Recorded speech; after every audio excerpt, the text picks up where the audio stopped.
Tá certo. Pronto. Matheus Pedro Pimpão, rapaz, que alegria falar E com aí? você. Como é que você tá? Estou bem, meu irmão, graças a Deus. Grande alegria também voltar a falar contigo. Depois do seminário, não nos vimos mais. Pois é, rapaz. Nós ficamos aí um bom tempo orando pelos irmãos, pelo teu pai principalmente. Obrigado. E estamos aí firmes, graças a Deus. E E como é que está o irmão aí? Como é que está a Clícia? aqui tá tudo bem, graças a Deus. A patroa tá grávida, você tá sabendo disso, né? Sim, sim. Aquele dia a gente falou e graças a Deus tá tudo bem com a gestação, tá tudo bem com o neném. O Sim. Ravi, nosso Ah, filhote. Ravi. Ah, vou te contar uma coisa, rapaz. Você sabe que se fosse Aham. menina, a gente ia colocar Eloá. Oh, seria a charada da Eloá, então, a nossa filha. Seria, exatamente. E como é que tá a sua esposa aí? A Xiló? E a minha esposa está bem, ela está aqui mesmo do lado, está bem, graças a Deus. Você tem um As criancinhas casal também estão bem. Temos um casal, sim. que é A a Eloá Eloá e o Natan. e o Natan. Sim, sim. Coisa boa. E a adaptação deles aí? Como é que tá, Matheus? Olha, a adaptação das crianças está sendo muito boa, muito boa. Que benção. Eles passaram por aquela fase normal, ficaram doentes, vômito, tosse, forte gripe, febre, mas não foi nada grave, graças a Deus. Mas você acha que Reagiram isso foi bem. por quê? Por causa de adaptação climática? Alguma coisa assim? Por vários motivos. É que aqui em Angola nós ainda temos muitas doenças que já foram erradicadas aí no Brasil. Então nós temos aqui malária, muito problema de cólera e essas outras doenças causadas principalmente por problemas de saneamento básico. Entendi. Então nós chegamos aqui nessa cidade onde estamos a morar, apesar de ser urbanizado, Luanda como um todo está passando por um problema, que é falta de recolha de lixo. O governador simplesmente tirou a empresa que estava a recolher o lixo e não colocou nenhuma, ficou assim durante alguns meses. Então, Rapaz, nas nossas casas aqui, você vê, sabe as moscas grandonas, de sei. lixo mesmo? Elas entram aqui. Na hora da alimentação, a casa fica infestada de moscas e muitas crianças estão a ficar doentes, diarreia e vômito, algumas estão a morrer mesmo. Então, o nosso filho Natan teve esse problema de vômito, mas a Eloá teve problema de febre e suspeitávamos que fosse paludismo. Fomos ao hospital, disseram que não era paludismo, receitaram lá alguns medicamentos que nós demos. Ficaram assim quase 2 semanas. Recuperaram-se, agora estão bem, graças a Deus. Ah, que bem, que bênção. Yeah. E a esposa não teve nada, não? Graças a Deus? Como é que é? Não, não, a minha esposa não teve nada. Só eu acho que no sábado, foi no sábado passado, que ela ficou muito mal. À tardinha, deitou para brincar com as crianças e já não levantou. Só no domingo, lá para as 8 horas que ela conseguiu levantar para ir para a igreja. Por Sei. causa de um sal daqui de Angola, recomendaram de comprar aquele sal e comprou, usamos aquele sal no sábado e lhe fez mal. Fez mal. Sei. Então estamos assim nessa adaptação, algumas coisas, alimentação, mas ela estava muito mal mesmo. Deu dor de estômago, deu dor de barriga, estava muito fraca, mas passou. Eu que estou tranquilo. Graças a Deus, né? Alguém tem que sustentar a família, né? Nesses momentos de dificuldade, alguém tem que estar É, bem. providência de Deus, né? Louvado seja Deus. E embora você e a Xiló são daí, né? Sim, nós somos daqui, mas Porém, tiveram que se readaptar, né? tivemos que nos readaptar É, e a readaptação da minha parte foi muito complicada, principalmente por questões burocráticas do nosso país. No Brasil reclama-se de burocracia. Quando eu estive aí no Brasil, ao longo do tempo que estive aí, muitas pessoas reclamavam de corrupção. Eu falava para eles: vocês não conhecem corrupção. Vai para Angola e mas, não precisa sair do aeroporto. Chega em Angola, desce no aeroporto, fica só no aeroporto. E você verá a corrupção praticamente encarnada, né? Tá aí como a burocracia. Eu falo, olha, no Brasil tem burocracia, mas você não sabe o que é burocracia. Chega em Angola, meu irmão, foi difícil, porque aqui em Angola as pessoas normalmente estão estressadas. Estão estressadas mesmo. Você acorda 5 horas para ir tratar um documento, chega lá 5h30, às vezes quando está engarrafado, chega 1h30 depois e vai para pedir informação para um guarda que está lá trabalhando. Ele já chega empurrando você. Sai daqui, sai da porta, sai da porta, sai da porta. Você não está vendo que esse é um caminho? Falei, não, eu não vim para ficar na porta, eu só gostaria de uma informação. Não, sai daqui, vai se informar lá naqueles meninos. Uns meninos que nem trabalham lá, são meninos que também foram tratar algum documento. Sei. E, então, eles querem que você se informe com aqueles meninos, mas eles têm as informações, não passam. Então, para tratar um documento, você faz 2 dias, vai um dia, fica lá das 5h30 até lá para as 17 horas. Quando chega a tua vez, o sistema foi. E por Tem que que que você voltar acha outro que é assim, dia. Matheus? Você acha que essa turma que é muito sem paciência, um pouco de arrogância, você acha que por qual razão que você diria que o povo é assim? Virou algo cultural, né? Sim, é algo cultural. É um pecado que está bem incrustado em nós e nós precisamos resolver essa situação. Eu sempre dizia isso a alguns colegas lá no Brasil e irmãos em Cristo. Nós, os angolanos, temos muitos problemas e temos um problema muito grande de ego. Chegamos numa festa, nós queremos ter a melhor roupa, queremos ter o melhor penteado. Enquanto que você chega e encontra os brasileiros, estão lá uns de chinelo, outros de umas blusinhas, nada a ver. E você olha assim e você fala, olha a simplicidade. Olha a É simplicidade. mesmo. Eu sei que o brasileiro tem seus pecados, mas pelo menos comparando o brasileiro e o angolano nesse quesito, o angolano está, eu diria que está perdido. É Está engraçado totalmente que, perdido. para eu, por exemplo, que olho de fora, a gente não tem essa impressão. Não, não, vocês Parece que se não têm trata. mesmo. É impressionante isso. Quem Vocês vê não de têm, fora mas vê equivocado demais, né? não, aqui o angolano é muito arrogante, muito soberbo, muito orgulhoso, egoísta. Esses Sei. pecados são muito visíveis quando você chega em algum estabelecimento ou mesmo numa casa. E eu vou te dar um exemplo prático para você entender como é que Angola funciona. Em todos os lugares por onde eu passava para começar a tratar os documentos que eu não tinha e a atualizar aqueles que já perderam validade, porque eu fiquei quase 12 anos no Brasil, eu enfrentei dificuldades. Para abrir uma conta bancária, eu fiz quase um mês. Eu poderia abrir Rapaz. aquela conta bancária em um dia. Eu fiz quase um mês para abrir uma conta bancária. E todos os dias ir para lá, e você fica numa fila desde as 6 horas até lá para as 15 e não és atendido. Mas não, você voltar no dia seguinte. Por quê?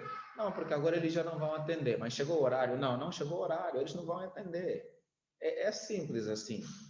O que é que eu liguei para um amigo meu angolano, estudou nos Estados Unidos e agora está aqui. É um jovem que fazia lives comigo sobre alguns assuntos pelo Facebook. Ele sabe qual foi o conselho que me disse quando eu retratei a dificuldade que eu encontrava em tentar obter alguma informação dos guardas, quer do banco, quer para tratar o meu bilhete de identidade, quer para renovar carteira de condução, com qualquer lugar. Eu enfrentei dificuldade para tratar qualquer documento, é luta. E aqui tem muita corrupção. Se você dá dinheiro, eles te tratam bem, você deixa e é deixado entrar. Se você Puxa não dá vida. dinheiro, meu irmão, já era, não importa a tua roupa, já era. Então, meu colega, meu amigo melhor, me deu o seguinte conselho. Olha, reverendo, que ele falou para mim. Falou, ô meu irmão, infelizmente você está em Angola. Então, deixa eu te dar um conselho. Sempre que você chegar em algum estabelecimento, não importa a roupa que o guarda estiver a usar, não importa o nível acadêmico, o estado, não importa nada. Chega para ele diga, e o chame de chefe. Ele vai te atender bem. Que isso. Que a ideia é que você meio que já vai massageando o ego da pessoa Verdade, verdade. e aí você é bem E, recebido. Sim, a partir daquele momento, eu mudei. Então, eu chegava e chamava de chefe. Não, chefe, por favor, pode me dar uma... Todo mundo aqui é chefe, meu irmão. Todo mundo é chefe. Não Entendi. importa onde ele esteja. Se você chega e encontra um menino que lava carro e chama ele, sei lá, de fulano, ele te vira as costas. Você tem que chamá-lo de chefe. E aí, chefe? Ou outra expressão que nós usamos aqui em Angola é boss. E aí, boss? É o mesmo que chefe. Ele vai falar, oh, como vai, meu boss? Então, todo mundo aqui é chefe. Tanto é que em Angola, você começa a fazer, você entra assim na graduação e é chamado de doutor. É obrigação, você tem que chamar a pessoa de doutor. Primeiro dia da graduação. Angola é assim, então todo mundo tem que ser chefe, todo mundo é difícil. E é um pecado que as pessoas ainda não notaram, porque Sim. todo mundo já está mergulhado nisso. E, Mateus, você acha que esse tratamento é igual também com relação ao pastor? Ou com relação ao pastor já é outro lado, uma depreciação, Não, desvalorização? Como? não, não é, não. Aqui, o grande problema que nós temos enfrentado na igreja em Angola é que as estruturas governamentais ou as estruturas de autoridade funcionam da mesma maneira. Então, o pai em casa, por exemplo, o pai em casa é extremamente autoritário com os filhos e com a esposa. Ofende a esposa, bate na esposa, reclama por qualquer coisa, bate nos filhos e fala do jeito que ele quiser para os filhos. Mas por quê? Do presidente vai descendo até chegar nas famílias, funciona da mesma maneira. É autoritarismo. Eles fazem o que quiser contigo, não importa o que você estiver necessitando, eles vivem as suas vidas e dão para ti as sobras quando eles não querem dar para os seus cachorros. Sei. Então, as coisas funcionam assim. Por exemplo, um exemplo prático. O presidente do Sínodo Geral da Igreja Presbiteriana de Angola é uma pessoa que chega para você, e ele fez isso na semana passada, chega para você e diz assim, vocês que estão proibindo a igreja de participar de culto ecumênico, deixa só, eu posso atender, pastor? Atende aí, varão. É porque uma família que nos trouxe aqui já chegaram em casa, querem me avisar. Atende. Tio Vivi, boa noite. Louvado seja Deus, que bom. Então, boa noite. Ok.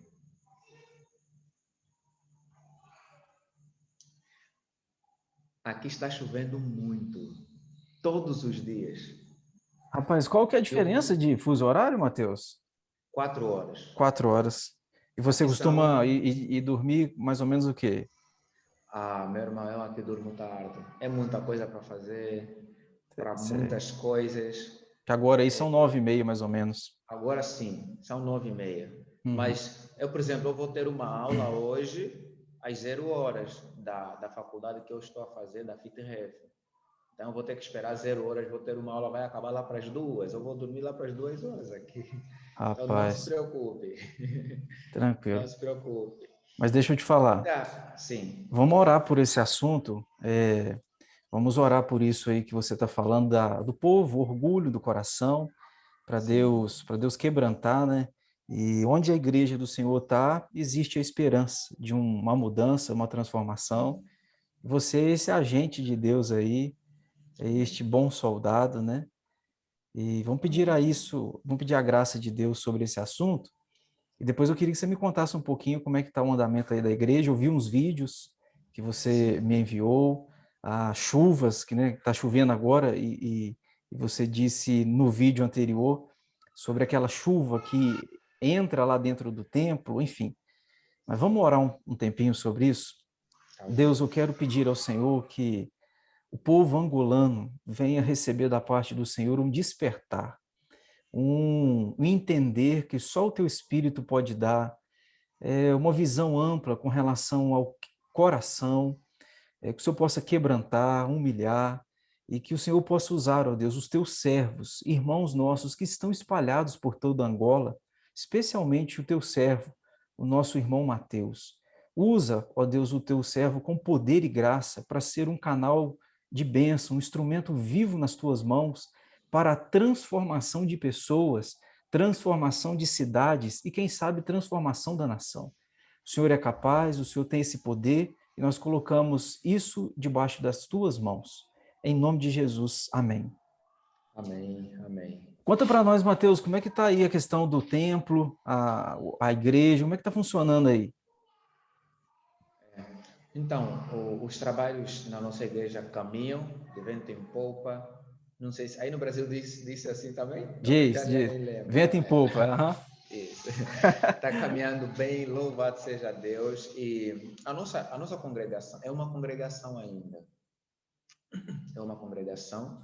Começou em 2012 e está num bairro muito humilde. Por que surgiu e nasceu essa congregação? Já tinha um pastor aí antes de você chegar? Não, nunca teve um pastor. Ah, tá. Nunca teve. Algumas irmãs saíram do bairro onde está a igreja mãe, que é o bairro onde mora a minha família, os meus pais, e vieram morar nesse bairro aqui, perto daqui do lugar onde nós estamos morando. E sentiram necessidade de cultuar a Deus, porque era muito longe para lá onde estava a igreja. Então, a igreja veio até as irmãs, começaram a se reunir na casa das irmãs, depois compraram um terreno, depois começou a vir mais pessoas, e aí começaram um projeto de construção. E depois parou, definitivamente, por causa de dificuldades que eles começaram a enfrentar. Quando o Covid começa o grave problema, que é o problema da fome. Então, ou eles assistiam os membros, porque a maioria é extremamente pobre, a maioria não trabalha. Então, ou eles assistiam os membros, ou então eles continuariam aos poucos construindo o templo. Então, tiveram que optar por ajudar os irmãos. Agora, a ajuda tem sido uma ajuda, assim, razoável, porque aqui na congregação, quem sustenta a congregação antes de nós chegarmos, eram 4 irmãos. O dízimo dos 4 irmãos não chega a R$1.000. O dízimo dos 4. Sim. Então, com esse valor, que era mais ou menos 750 a 800 reais, eles faziam alguma coisa para ajudar os irmãos. Era difícil, era complicado, não era suficiente, mas conseguiam fazer alguma coisa. Vindo, com a nossa chegada, o dízimo consegue chegar a R$1.000. Ainda é pouco, considerando a realidade aqui. Mas eles nós fazemos isso, então ajudamos os irmãos. Com relação, por exemplo, a pobre por causa da fome, não só por causa do pecado e das circunstâncias lá. Os membros da nossa igreja vivem, muitos deles mergulhados em pecado. A primeira coisa o primeiro ato pastoral meu foi disciplinar uma irmã. Tem 3 filhos, cada filho com seu pai, e nenhum deles crente. Ela tem filhos com o próprio pai? Não. Tem 3 filhos, cada filho tem o seu próprio pai. Ah, sim. Cada Entendi. filho tem um pai. Pais diferentes. Pais diferentes. Sim. Pais diferentes. Isso não é só com a irmã, não é só com outra irmã, não é só com essa irmã, deve ter 25 anos, mas você encontra adolescentes na congregação que estão com bebê. Cadê o marido ou o homem que engravidou? Isso é muito triste. Não está nem aí. E ela tem que sustentar esse bebê. A pergunta é, se ela não tem condições de se sustentar, como é que ela vai sustentar o bebê? Então a igreja tem que se responsabilizar, porque a igreja não consegue ver uma criança sofrendo, anêmica, como muitas crianças ficam. Então, a nossa realidade nessa questão social é essa, e que tem afetado na questão espiritual. É muito. Olha, eu quando cheguei, a primeira coisa que eu fiz foi ter reunião com os presbíteros, e eles me relataram coisas que me deixaram assim estarrecidos, do tipo, no bairro, uma irmã se envolve com o marido de outra irmã, e esse marido de outra irmã, que nem é crente, porque nenhum dos maridos é crente, vai se envolver com a outra.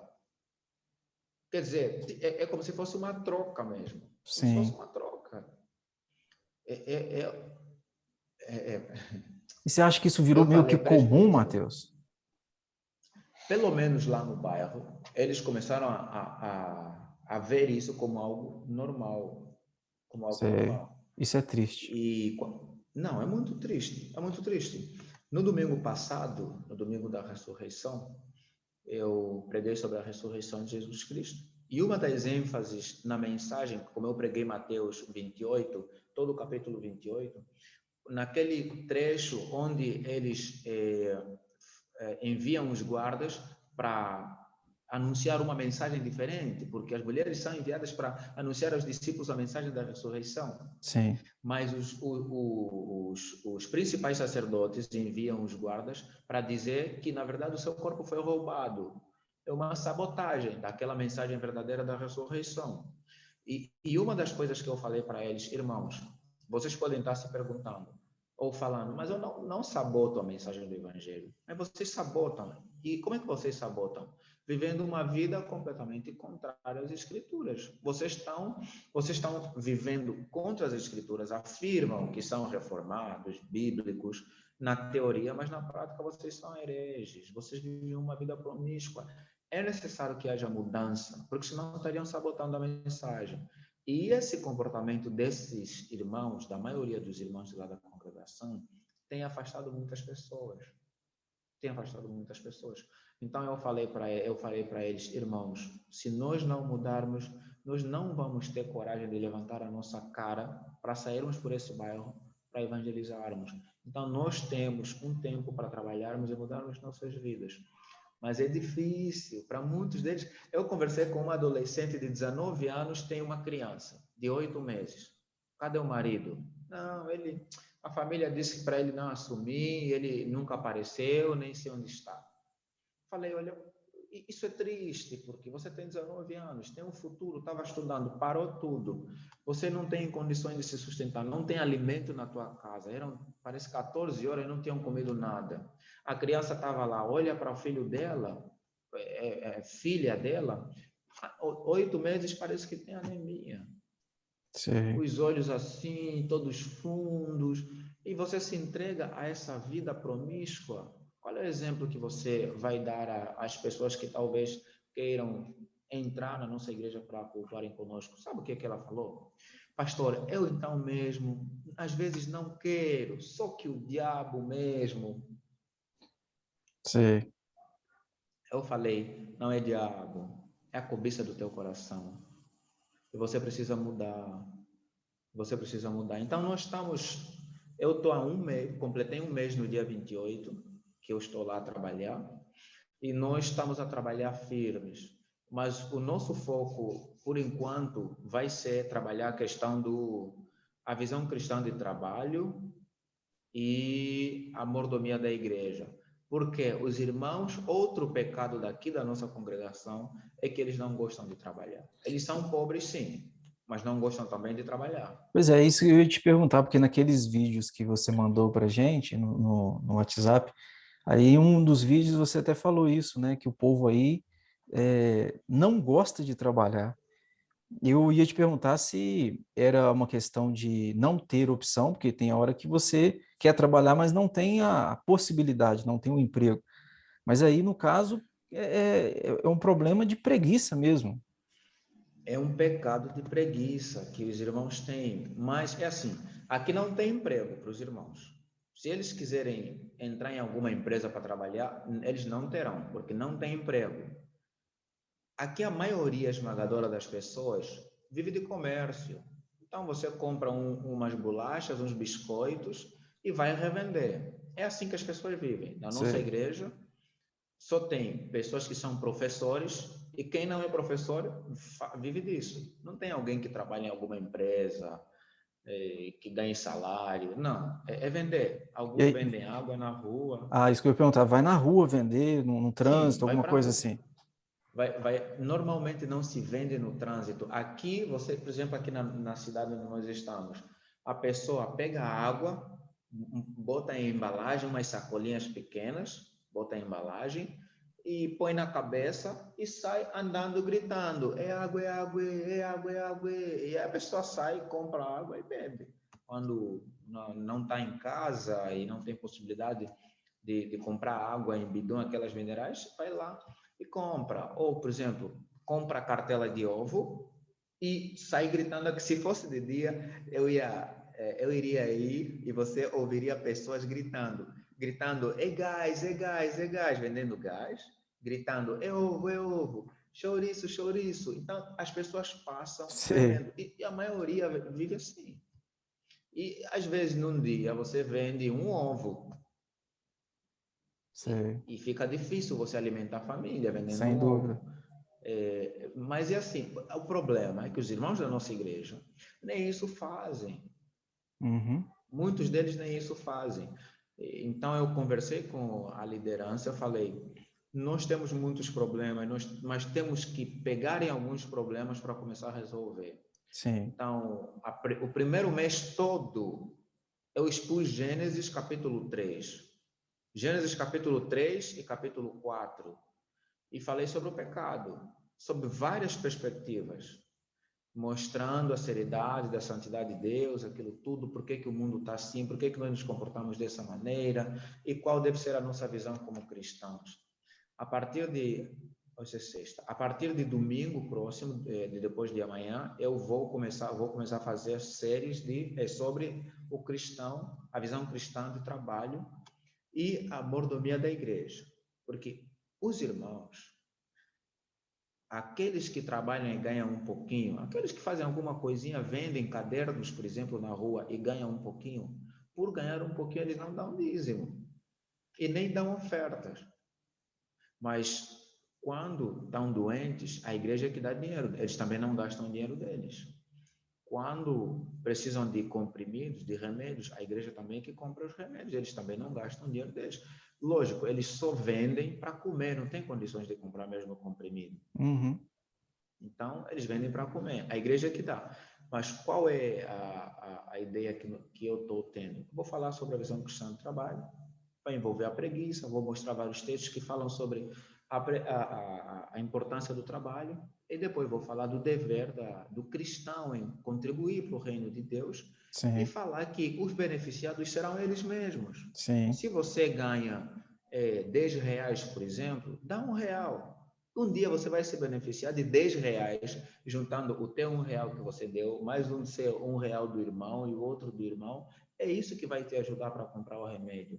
Porque nós não devemos viver só dependendo de pessoas de fora. Vamos esperar ajuda do ser vindo da onde? Não. Nós temos que trabalhar.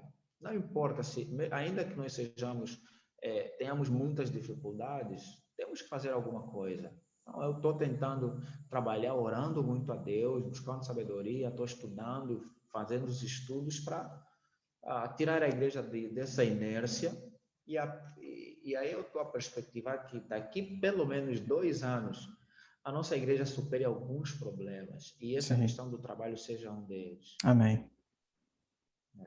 Amém.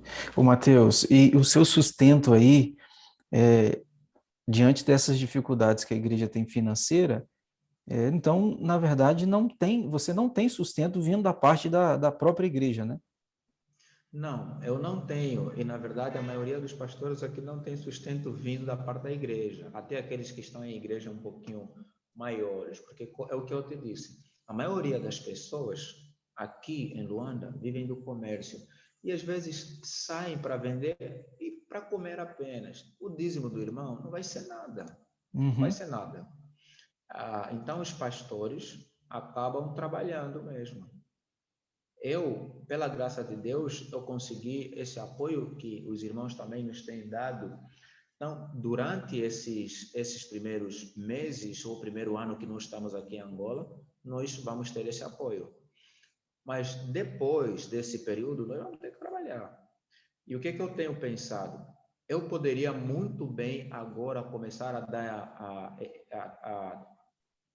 procurar bater portas para encontrar algum tipo de emprego qualquer, porque para dar aulas, que é a minha área, eu não posso. O ano letivo termina só em julho e começa o outro ano letivo em setembro. Provavelmente eu consiga um trabalho em setembro. apenas setembro ou outubro. Mas eu poderia sair, procurar algum tipo de emprego para fazer alguma coisa, um trabalho mesmo assim também de comércio. O que eu vi? Já que a ajuda tem servido para a alimentação e para as passagens, que é o que nós precisamos? É alimentação, pagamento do aluguel do lugar e as passagens para ir para a igreja, para trabalhar. Já que tem servido, falei, eu vou pelo menos dedicar uns 5 meses, pelo menos, ou 6, porque trabalho é demais para fazer esse trabalho, fazer os estudos para essas áreas específicas e depois de 5 ou 6 meses eu começo a ver se encontro algum trabalho, se até lá não tiver perspectiva de encontrar trabalho na educação, para depois nos mantermos. Agora, o Então é ideal assim. parece que seria você não trabalhar nesse outro serviço à parte, né? Para você O conseguir dedicar ideal, tempo, né? o ideal seria isso, Sim, porque os projetos que eu tenho são muitos. E eu digo sempre assim, Deus não me possibilitou ter muitas formações ou me formar até níveis superiores à toa. Eu não sei se sabes, eu consegui fazer o mestrado, duas universidades, fiz o mestrado e fiz o doutorado. E agora estou a fazer mais um mestrado em teologia. Toda essa formação, eu não creio que tenha sido de balde. Então, eu quero usar todo o conhecimento que Deus me permitiu ter para alavancar alguns setores da nossa igreja. Então, meu desejo, se fosse possível, seria o quê? Trabalhar só para a igreja. Fazer o quê? Formar líderes. Então, dar estudos, dar seminários, viajar nas nossas igrejas. Tem igrejas da igreja presbiteriana em outras províncias ou em outros estados que o pastor não sabe que Jesus é Deus. Não sabe mesmo. pois é. Então, foi lá uma vez uma missionária e falou que Jesus é Deus, ele ficou escandalizado. Um pastor ficou escandalizado. Isso me dói, porque eu sei que eu não vou poder fazer todo esse trabalho, porque eu tenho que trabalhar. E um problema aqui em Angola, quando eu começar a trabalhar, eu não poderei dar aulas só em uma universidade, por exemplo. O meu irmão é pastor. Ele dá aula numa escola de ensino médio que fica em outro estado, 7 horas de tempo. Ele dá aula aqui no estado onde ele mora, em 2 universidades, e ainda é vice-diretor pedagógico em uma universidade. Está trabalhando demais. Por que está trabalhando tanto? É que ele vai ganhar só um pouquinho aqui, um pouquinho aqui, um pouquinho Sim, aqui, juntando vai dar para sustentar a família dele. sim. Para morar numa casa mais ou menos decente, com água, com luz e com um pouquinho de saneamento básico. Hoje, Então eu vou ter que Mateus, ralar. hoje você tem quantas igrejas aí te apoiando? Você tem nós, a nossa igreja, contribuindo um pouco com o seu Sim, ministério aí. Você tem sim. outras? Como é que é? Eu tenho outras igrejas. Contabilizando todas, tem cerca de 8 igrejas. Tem Benção. cerca de 8 igrejas. Mas o que foi acontecendo é o seguinte: igrejas que nos apoiam mesmo assim bem, entre elas está a vossa. As outras igrejas começaram a apresentar dificuldades por causa da pandemia. Então, apoia Sim, com R$ 100, 130, e tem 3 irmãos particulares. Tem uma irmã, ela é bem carente. Eu falei, irmã, não precisa ajudar. Ela ajuda, ela envia R$ 30, mas ajuda muito. E rapaz. principalmente por causa da intenção da irmã. E Deus multiplica, né? Com certeza. E a igreja que acaba suportando com a maior parte é a igreja onde nós estávamos, né? Lá Sim. no Belvedere. Então, ela se responsabilizou em nos ajudar muito bem.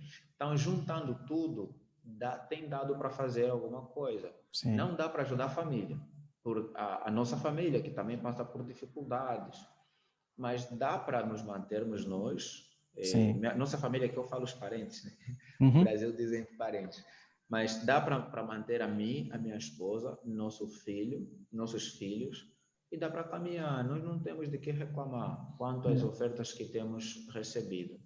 Vamos pedir a Deus, Mateus, para que essas Sim, ofertas sejam multiplicadas e que as igrejas e outras possam juntar, se unir esse Sim. propósito aí, a ponto de você no futuro não precisar, né, de ter um trabalho extra e que Não, você sim. fique integralmente aí ao ministério, porque eu tenho certeza que você vai ser muito útil para a vida dos irmãos aí e nessa igreja, né? E Mateus, eu Sim. tô esse programa aqui para gravar, ele me permite gravar no máximo 40 minutos. Então, nós já estamos aqui perto eh, do término dessa possibilidade de gravar, porque Tá. é gratuito. Sim, tá, A- tá certo. Aí eu queria que você desse uma palavra aí, de repente, o que que você queria dizer para a igreja? Certamente o pessoal vai estar aqui te ouvindo. O que que você tem a Sim. dizer? O que que você gostaria? Pode falar o que você quiser. Tá. Eu gostaria, primeiramente, de aproveitar para agradecer à Igreja do Senhor que tem nos ajudado, a terceira igreja que tem nos ajudado bastante. Amém. Muito obrigado pelo apoio e eu sei que mais do que ajuda financeira, as orações têm nos sustentado. E Sim. nós precisamos muito das orações dos irmãos para nós enfrentarmos os desafios que temos aqui em Angola. E peço que, irmãos, não temam diante do momento também que estão a passar aí no Brasil. Nós sabemos das lutas que os irmãos têm passado, igrejas fechadas, mas não esmoreçam, não temam. Nós aqui em Angola, pela graça de Deus, Covid-19 é como se não existisse mesmo. Aqui a vida caminha normalmente. Normal, tudo funciona normal. O Uhum. problema são as fronteiras que fecharam e que têm causado muita pobreza. Mas entre nós aqui está tudo tranquilo. Mas os irmãos que estão passando por fortes necessidades, primeiro não temam. Se as igrejas abrirem para cultuar, vai para a igreja cultuar, porque nós às vezes temos medo da morte. E nós somos cristãos, nós confiamos em Deus, vamos seguir Amém. todo o protocolo, mas vamos cultuar a Deus, vamos louvar a Deus porque nós estamos aqui louvando o Senhor, buscando a Deus, esperamos que não olhem para as nossas fotos, para os nossos vídeos e tenham dó de nós. Nós estamos a fazer esse trabalho com muita alegria, Amém. com muita felicidade e os irmãos participam dos cultos com muita alegria também. Não é para ter dó de nós, é para se alegrarem conosco e orar conosco e por nós e nós continuaremos orando também pelos irmãos. Glória a Deus. Mateus, vamos fazer uma oração e eu vou orar, depois eu vou pedir você para orar também por nós. Tá ok. Deus, eu quero colocar a vida do teu servo Mateus nos teus cuidados. Abençoe, Senhor, a vida dele, a sua esposa, abençoe seus filhos, que eles sejam prósperos ali em todas as áreas, espiritualmente, financeiramente, emocionalmente. Dá, Senhor, o sustento necessário para que eles continuem sendo usados pelo Senhor. Abençoe aquela congregação, abençoe, ó Deus, que os líderes, juntamente com o Mateus, tenham sabedoria de lidar com o pecado e que o Senhor dê a eles, ó Deus, sucesso nesse tratamento com o pecado, de maneira que a igreja do Senhor seja purificada, seja limpa e que o Senhor faça algo lindo, bonito, para a glória do teu nome ali. Eu te agradeço pelo privilégio que a terceira igreja tem de fazer parte desse ministério, intercedendo, contribuindo, e Deus, que seja por muitos anos para a glória do teu nome. Eu te louvo em nome de Jesus. Amém. Amém. Senhor Deus, ainda na tua presença, nós te louvamos por esta conversa com teu servo, reverendo Alexandre. Te louvamos, Deus Pai, também pela gestação da sua esposa, que o Senhor continue abençoando esse casal querido. Amém, Te Senhor. louvamos pela terceira igreja presbiteriana de Alto Caparaó, que o Senhor continue abençoando essa amada igreja, fortalecendo a fé dos crentes, dos irmãos e membros e participantes dessa igreja, fazendo com que o teu Santo Espírito os envolva cada vez mais, cheios de amor pela tua obra, amor Amém, por Deus. nós, pela tua obra aqui em Angola e pela tua obra no Brasil. Senhor, cuida dos teus servos, proteja os nossos irmãos da terceira igreja dessa pandemia, desse vírus que tem devastado vidas. Senhor, abençoa e Sim, proteja Deus. e cuida. Nós cremos no Senhor. E quando nos for possibilitado voltarmos aos cultos, ou os irmãos lá voltarem aos cultos, que voltem com alegria, com muita fé e firmeza, confiantes de que Deus certamente nos protegerá e seguindo todos os protocolos necessários que os governantes têm nos sugerido. Sim, Cuida, Deus. Senhor, dos teus servos, fortaleça-nos sempre e abençoa-nos no nome de Jesus. Amém. Amém, amém. Mateus, que Deus te guarde aí, tá, meu irmão? Amém. Muito obrigado, Continue René. mantendo contato aí pelo WhatsApp com a gente. Nós estamos aqui na brecha, na oração, Sim. e o que porventura aí for uma necessidade atípica, conta com a gente também, que no que a gente puder ser útil, a gente vai fazer o possível, tá bom? Amém. Muito obrigado. Deus abençoe, meu irmão. Muito obrigado mesmo. Joia. E dia 2 agora de maio que é seu aniversário, né? Certo. Dia 2 meu aniversário. E moço, você faz aniversário no dia que a minha esposa faz aniversário, rapaz. Ah, é? É. Ó, pra você ver, não tem Graças como eu a Deus. Vai esquecer. ter. Não, graças a Deus. Assim também já não esqueço. Exatamente. A Eloá faz no dia 5 e o Natan faz no dia 9. De Todos nós maio? somos de maio. Isso. Rapaz, que privilégio seu, hein? É. Graças a Deus. Mateus, Deus abençoe, tá? Um abraço aí para a esposa e os filhos. Amém. Deus abençoe também. Saudação aí, Patrícia. Deus abençoe. Joia. Fique com Deus. Até mais. Até mais.